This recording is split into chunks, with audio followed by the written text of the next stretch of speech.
तो फ्रेंड, स्वागत है आपके अपने चैनल राज कॉम्पिटिटिव क्लासेस में। देखिए दोस्तों, आज का जो टॉपिक है हमारा, ये बहुत महत्वपूर्ण चैप्टर है जिससे आपका एग्जाम में प्रश्न बनेगा ही बनेगा। देखिए, सबसे पहले आपको मैंने बौद्ध धर्म के बारे में बताया था, उसमें मैंने महात्मा बुद्ध के बारे में बताया था और जितने भी मेन पॉइंट होते हैं सारा उसमें डिस्कस किया था। देखिए, ये आपका जो बीपीएससी शिक्षक भर्ती 2.0 है, उसमें 6 to 8, 9 to 10 एंड 11 to 12 और नियोजित का जो भी सक्षमता परीक्षा, उसमें भी यह पूछा ही पूछा जाएगा, क्योंकि ये जो भी मैंने यहाँ पर लिखा हुआ है सारा का सारा मेन पॉइंट है, मेन बिंदु है, तो इसको आप नोट करते जाएंगे कॉपी और कलम में, कॉपी में नोट करते जाएंगे। क्योंकि देखिए, इस बार जो आपका परीक्षा हो रहा है 2.0 बीपीएससी शिक्षक भर्ती 2.0 का, और ये जो नियोजित शिक्षक का भी हो रहा है, तो इसमें जरूर ये प्रश्न पूछा जाएगा, क्योंकि जैन धर्म और बौद्ध धर्म से बहुत सारे प्रश्न आते हैं। देखिए, बौद्ध धर्म का लिंक डिस्क्रिप्शन में है, जाके वहां से आप देख लीजिएगा कि क्या है। तो हम इसको स्टार्ट करते हैं। स्टार्ट करने से पहले मैं आपको बता देना चाहता हूँ, पहले मैंने बौद्ध धर्म का वीडियो बना चुका हूँ, मैं उसको आप देख लीजिएगा, फिर इसको आप देखिए। तो देखिए दोस्तों, ये बिहार का मैप है इधर, और इधर महावीर के बारे में है, सारा कुछ बताऊंगा, इनका जन्म कब हुआ था, फादर का नाम, मदर का नाम, सारा चीज। तो स्टार्ट करते हैं इस वीडियो को। देखिए, सबसे पहले हम देखते हैं कि जैन धर्म के संस्थापक एवं प्रथम तीर्थंकर कौन थे। देखिए, पूछा जाता है कि जैन धर्म के संस्थापक कौन थे और प्रथम तीर्थंकर कौन थे। तो देखिए, जैन धर्म के जो संस्थापक थे वो ऋषभ देव थे, और इससे जाहिर वाली बात यही है कि जैन धर्म का जब संस्थापक ऋषभ देव है, तो प्रथम तीर्थंकर कौन होगा, तो यही होंगे ना, ऋषभ देव।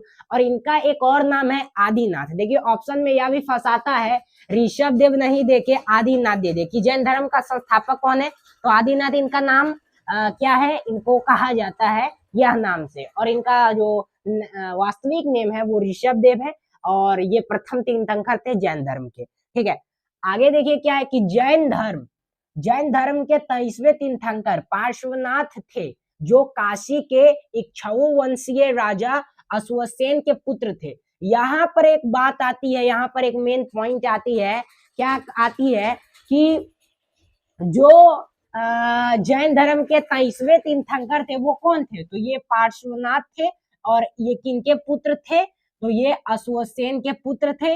इन्होंने 30 वर्ष की अवस्था में संन्यास जीवन को स्वीकारा, और इनके द्वारा दी गई शिक्षा हिंसा न करना, सदा सत्य बोलना, चोरी न करना और संपत्ति न रखना, ये चार। देखिए, इसमें यहाँ पर जो पार्श्वनाथ है 23वें, इसमें 23वें मेन है और इसमें 24वें मेन है। देखिए, आपको पता ही होगा कि जो जैन धर्म है उसमें कुल 24 तीर्थंकर हुए थे, और 24 तीर्थंकर लास्ट में जो हुए वो स्वामी कौन थे लास्ट में, उनका नाम था महावीर। ठीक है, उनके बारे में भी चर्चा करेंगे, लेकिन जो 23वें तीर्थंकर थे, यहाँ पर एक मेन पॉइंट आता है, मेन बिंदु आता है कि जो 23वें तीर्थंकर थे वो कौन थे, तो पार्श्वनाथ थे, और इन्होंने चार क्या किया था, चार इन्होंने शिक्षा दिया था, जिसके तहत आप क्या कर सकते हैं कि अपना लक्ष्य पूरा कर सकते हैं। तो हिंसा न करना, सदा सत्य बोलना, चोरी न करना और संपत्ति न रखना। तो ये तो मेन बात हो गई कि पार्श्वनाथ जो थे वो चार क्या दिए थे, चार शिक्षा दिए थे ये अपना। लेकिन इसमें जो पांचवा जो जोड़े, वो पांचवा कौन जोड़े थे, महावीर जोड़े थे। इसके भी बारे में मैं आपको आगे बताऊंगा। तो महावीर स्वामी जैन धर्म के 24वें एवं अंतिम तीर्थंकर हुए। महावीर जो स्वामी थे वो जैन धर्म के 24वें तीर्थंकर थे, याद रखना है। और अंतिम तीर्थंकर दे पूछा जाता है एग्जाम में कि वह कौन सा जैन धर्म का लास्ट तीर्थंकर है, तो वो 24वें तीर्थंकर महावीर थे। और महावीर का जन्म कब हुआ, यहाँ से क्वेश्चन बनता है, ज्यादा से ज्यादा अधिक आपसे पूछेगा महावीर के बारे में, पार्श्वनाथ के बारे में, उसके बाद ऋषभ देव के बारे में, आगे भी बताऊंगा कौन कौन तीर्थंकर हुआ था इसमें।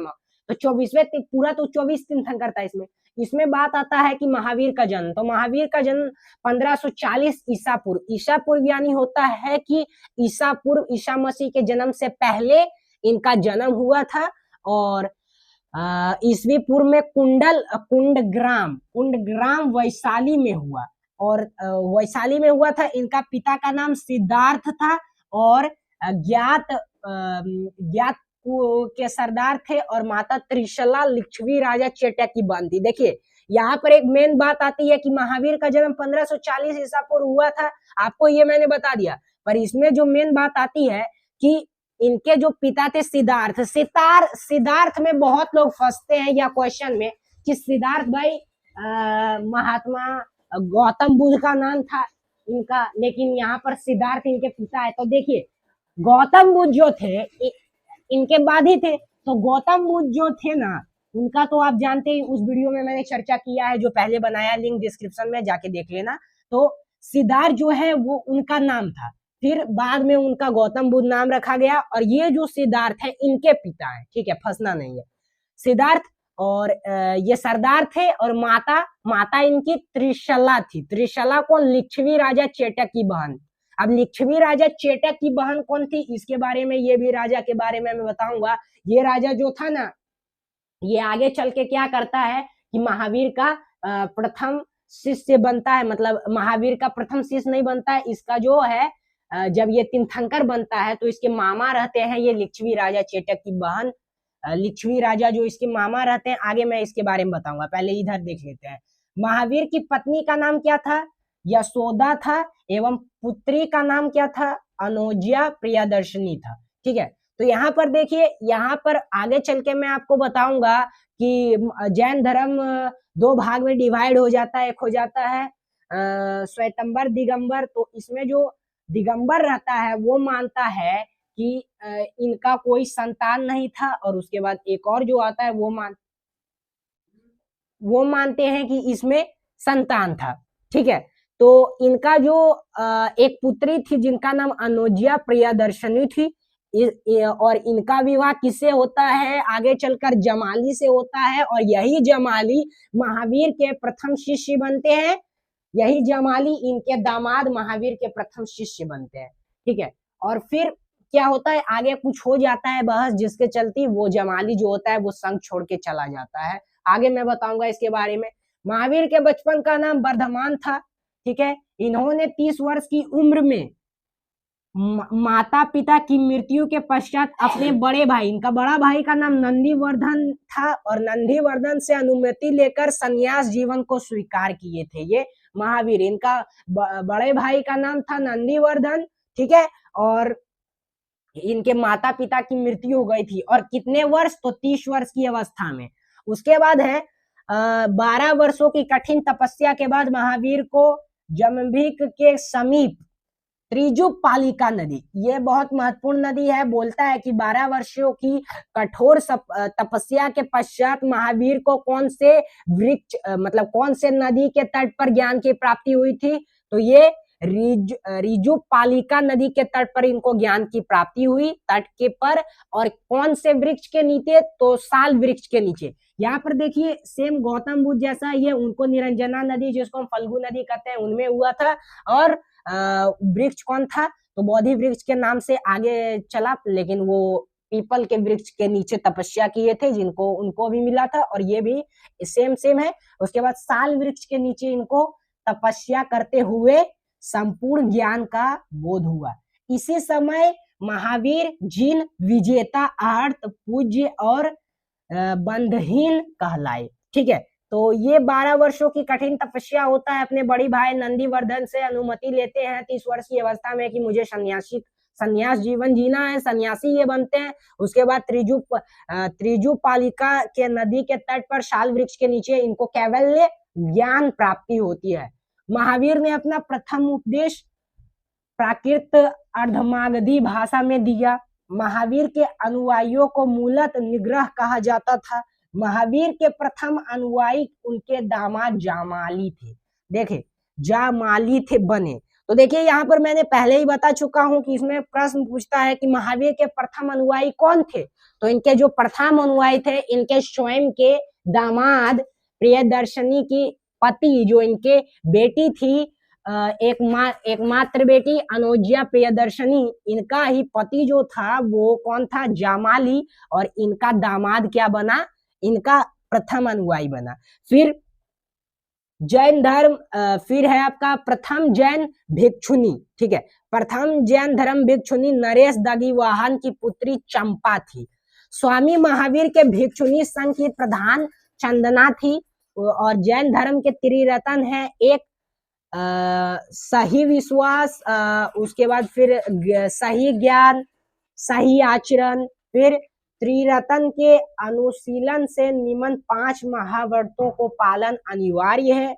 ये 5 जो ये महाव्रत दिए हैं इनका पालन करना है। जैन धर्म में ईश्वर की मान्यता नहीं थी, ठीक है, तो जैन धर्म में ना ईश्वर की मान्यता नहीं है, ठीक है। ये जो जैन धर्म है ये बोलते हैं कि इसमें ईश्वर का मान्य नहीं है। उसके बाद फिर जैन धर्म को मानने वाले कुछ राजा थे, इससे भी प्रश्न बनता है। जो मैंने पॉइंट लिया है इससे जरूर से जरूर प्रश्न आता है कि जैन धर्म में कौन से राजा कौन कौन थे जो जैन धर्म के अनुयायी थे, जैन धर्म के शिष्य थे। तो जैन धर्म को जो मानने वाले थे ना, पहला राजा देखिए, राजा था उदयन, फिर वंद राजा, चंद्रगुप्त मौर्य, कलिंग नरेश, खाखेल, राजपूत राजा, ठीक है, चंदेल शासक। तो ये जो चंद्रगुप्त है ना, ये क्या करता है आगे चलकर राजपाट छोड़ देता है। उसके बाद फिर क्या करता है ये चंद्रगुप्त, जो मौर्य डायनेस्टी का रहता है, जो उसका संस्थापक रहता है, उसके बाद फिर ये क्या करता है कि जैन धर्म को स्वीकार करता है। उसके बाद ये अपना प्राण त्यागता है। उसके बाद फिर यहाँ पर है खजुराहो में जैन मंदिर का निर्माण किसने करवाया, तो ये चंदेल शासक द्वारा किया गया। आधुनिक तमिलनाडु के पुदुचेरी जिले में स्थित सिद्धनास्वत या चित्रवासल गुफाएं जैन धर्म से संबंधित है। जैन तीर्थंकरों की जीवनी, ठीक है, भद्रबाहु द्वारा रचित कल्प सूत्र में है। और यहाँ पर एक बात आती है, ये सब तो आपका नोट करने की बात है, ये सब आपको ज्यादा से ज्यादा याद भी रख सकते हैं, नहीं भी रख सकते, लेकिन यहाँ पर जो महत्वपूर्ण चीज आता है कि महावीर का महापरिनिर्वाण, महावीर का मृत्यु कब हुआ, तो महावीर 72 वर्ष की आयु में, ये 72 ईयर में थे, 72 वर्ष की आयु में, 72 वर्ष की आयु में महावीर की मृत्यु निर्वाण 468 ईसा पूर्व में बिहार राज्य के पावापुरी राजगीर में हो गई, ठीक है। ये जो यहाँ पर देखिए, यहाँ पर जो बिहार है, ये बिहार आपका मानचित्र है, इस बिहार में, और ये 72 वर्ष की आयु में क्या हुआ था कि इनको क्या हुआ, महापरिनिर्वाण यानी इनका मृत्यु हो गया था पावापुरी में, ठीक है। देखिए ये पूरा बिहार का नक्शा है और इसमें पावापुरी में इनका मृत्यु हुआ। उसके बाद फिर अब इसमें मेन बात आती है, जैसे बौद्ध संगीति हुई थी ना, उसमें 4 बौद्ध संगीति हुई थी, इसमें भी 2 बौद्ध संगीति हुआ है जैन धर्म का। जैन धर्म का प्रथम जो बौद्ध संगीति हुआ था वो 300 ईस्वी पूर्व में हुआ था, 300 ईस्वी पूर्व में हुआ था। और दूसरा जो हुआ था, द्वितीय जो हुआ था, वो 512 ईस्वी में हुआ था, 512 ईस्वी में। इनका जो शासक था, मतलब स्थान था, वो पाटलिपुत्र, उसके बाद फिर वल्लभी गुजरात में हुआ था, और अध्यक्ष थे इसका स्थलभृद आप।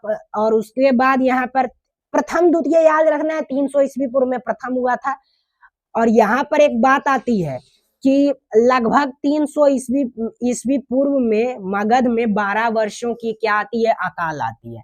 देखिए सबसे पहले मेन बात इसमें है जो मैं आपको बताना चाहता हूँ, क्या मेन बात है कि इसमें देखिए मेन बात आपका है कि आगे चलकर क्या होता है कि यहाँ पर 12 वर्षों लगभग 300 ईस्वी पूर्व में 12 वर्षों का क्या आता है कि हो जाता है आपका 12 वर्षों का अकाल पड़ जाता है मगध में। उसके बाद बहुत सारे सन्यासी छोड़ के चले जाते हैं, ठीक है, तो कोई चले जाते हैं वल्लभी गुजरात में। तो यहाँ पर अकाल पड़ता है ना, तो इसमें 2 चीज डिवाइड होता है। देखिए पहले हम इंक भर लेते हैं, उसके बाद बताऊंगा। 2 चीज क्या होता है इसमें कि डिवाइड हो जाता है, क्या चीज में, ये श्वेतंबर और दिगंबर। तो ये मतलब क्या है, देखिए 2 चीज में डिवाइड होता है। जैसे ये 2 है और अकाल पड़ गया 12 वर्षों के लिए, तो 2 चीज में यहाँ पर डिवाइड हो गया, ये श्वेतंबर हो गया, ये दिगंबर हो गया।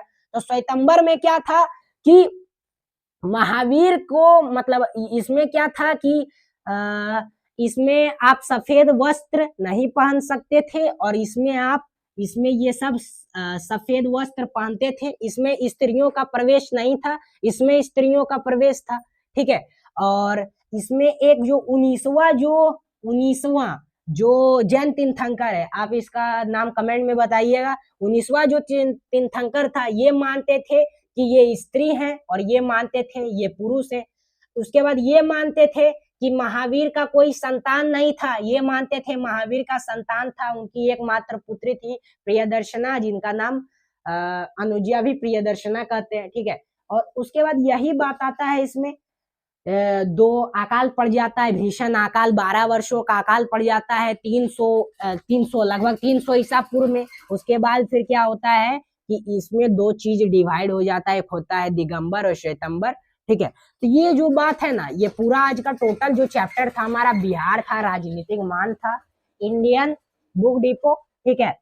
मतलब यहाँ पर आपका बिहार का मानचित्र भी मैंने बताया, और पूरा जितना भी टोटल जहां से जहां प्रश्न आएंगे एग्जाम में, ठीक है, वो बीपीएससी शिक्षक भर्ती 2.0 या फिर सक्षमता परीक्षाओं, जिसमें भी आपका इतना एग्जाम में आएगा सारा में पूछे जाएगा, एसएसटी के जो टीचर है या फिर 6 to 8 के।